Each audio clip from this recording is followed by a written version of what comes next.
benefits more in marriage, man or woman? I think there's no benefit for a man, unfortunately, in the Western way of marriage.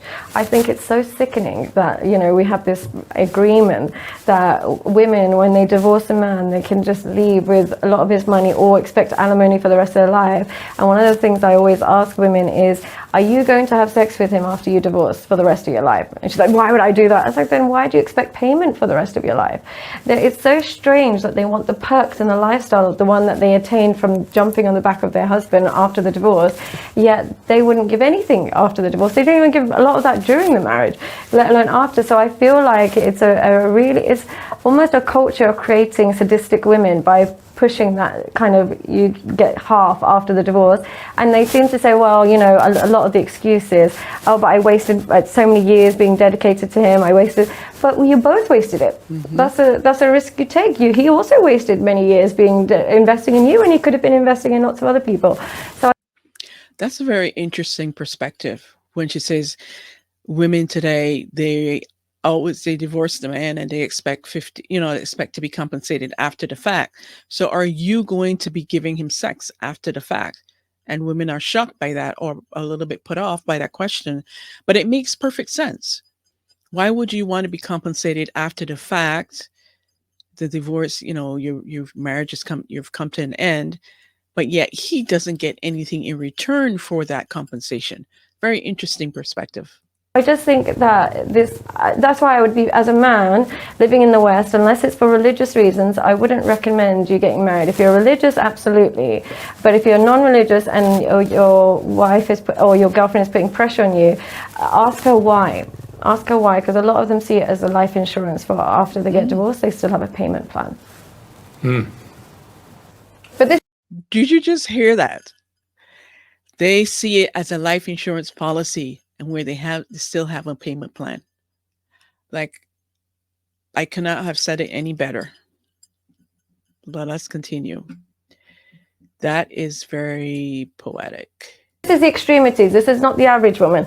I would say this is more the extremities, but unfortunately that is becoming the culture. So I'm sure in your practice you see a lot of women that are,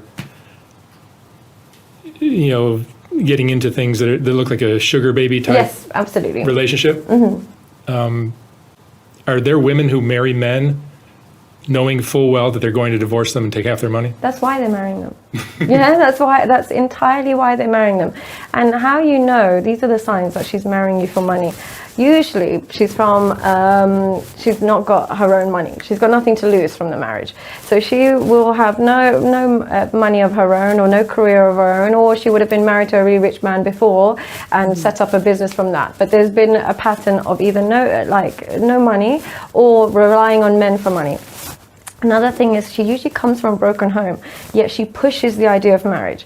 It's really strange. Well, I notice a lot with these sugar babies, they usually come from a broken home. This is no insult. It's just, what I notice. Or gold diggers. Oh, gold diggers, yeah. They usually come from a very broken home without a father figure. And this is why fathers are so important, because the path that leads women down is not a healthy one. But they come from that background, yet they'll say to their boyfriend, who they've only been with for 6 months, I'm a traditional woman. I want to get married. I want to have kids and I want to get married. So they push this idea of marriage when they never saw it growing up. They've had sex with plenty of men before marriage. They have no idea about how to be a wife or cooking or cleaning or any of those things, because they didn't witness that in their home.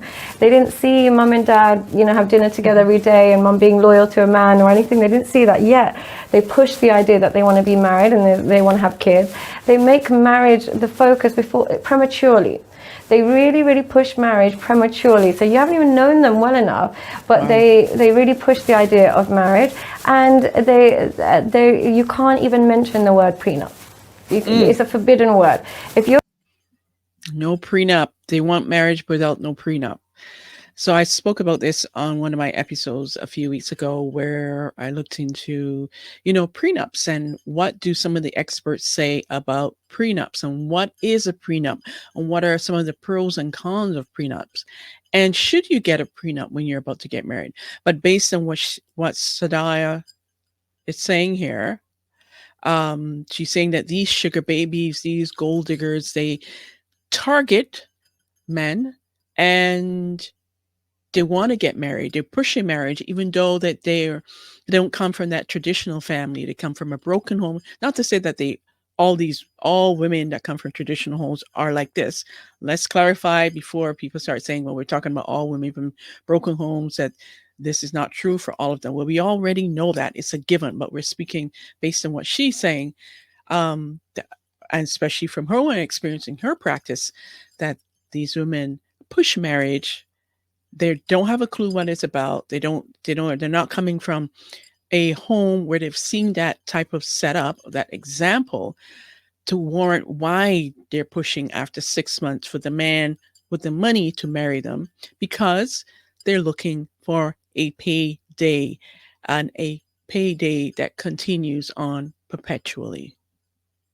You're in a relationship with a woman and where the word prenup is spoken like you're scared of what she's going to say, she's planning to divorce you.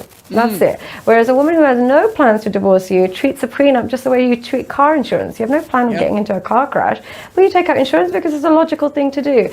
And hopefully she would have an equal amount to lose. But when a woman has every intention to divorce you, the prenup is not allowed to be mentioned. And she'll say it like you're being so unromantic because you mentioned it. But the reality is the person who doesn't want the prenup is the person that's planning the divorce.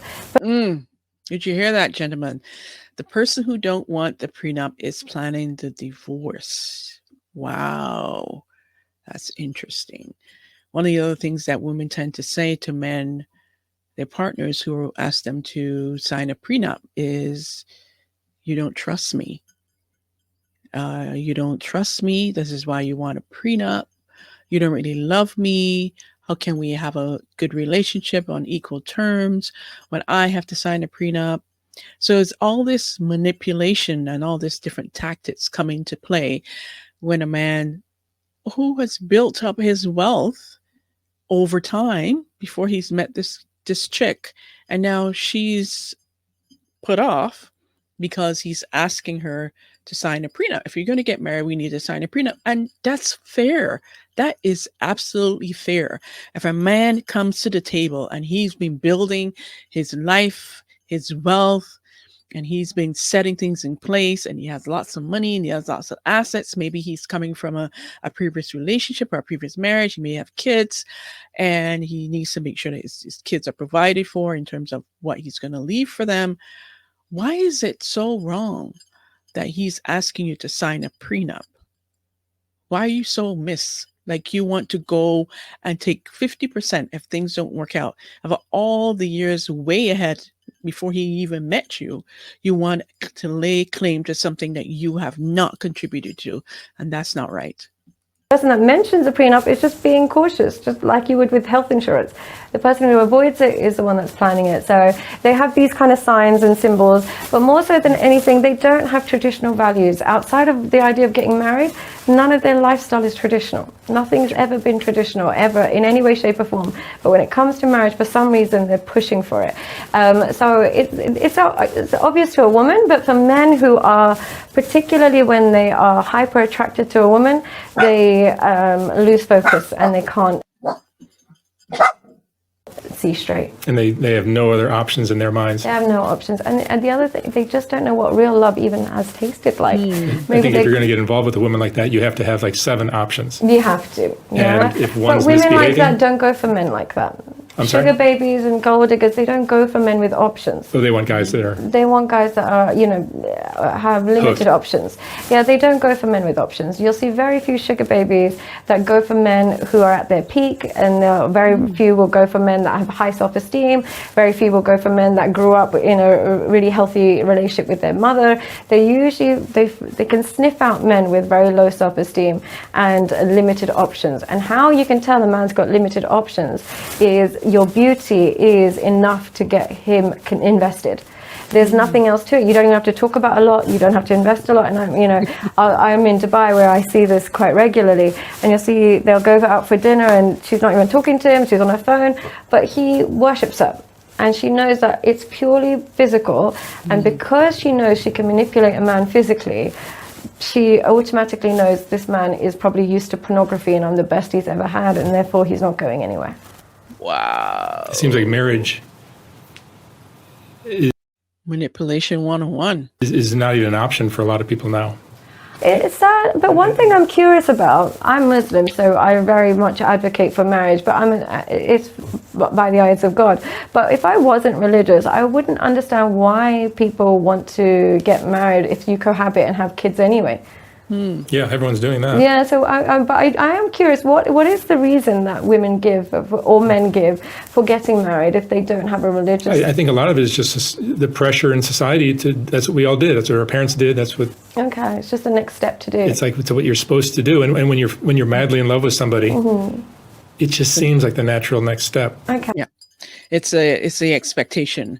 It's true what she's saying, that if you don't have, you're not a believer, you're not a Muslim, you're not a Christian, and you don't have that higher sense of faith in a higher power or in God, why push to get married? But it is an expectation in the next step when two people come together in a long-term committed relationship. The next step is marriage. Even though they may not really believe in marriage, they want to do that, tie the knot. But what if you've already had the children? I haven't been in that situation. Yeah, but I'm just curious. But now that I'm divorced, it's going to be very interesting to see what my next step would be. Yeah, I'm just curious, if you've already had the children, you already live together, why is marriage the next logical step? After Yeah, what she's saying is absolutely true. But people do it because they want to, despite they have the children, then they'd still get married for different reasons, I guess, when some could be that they want that if anything happens, that the children are taken care of, meaning that, something happens to the wife or the husband, that there's something in place that's going to look after the other partner or the wife, or the children long term. And so maybe there's reasons why. What are some of the reasons that or you're aware of and have experienced where people, they have come together as a couple, they have children, they're not married, and then they decide to get married? Like, what are some of the things that you think is the reason why people still want to get married, besides the obvious that, they want to make sure that it's legal now, especially now that they have children, and in the event that something happens, that there's something more legal and binding, whether that's for a will or, whatever legal aspect that they may want in place. What are other reasons that you've seen where people who've done everything outside of marriage and now they want to get married? I'd love to hear from you. Let me know in the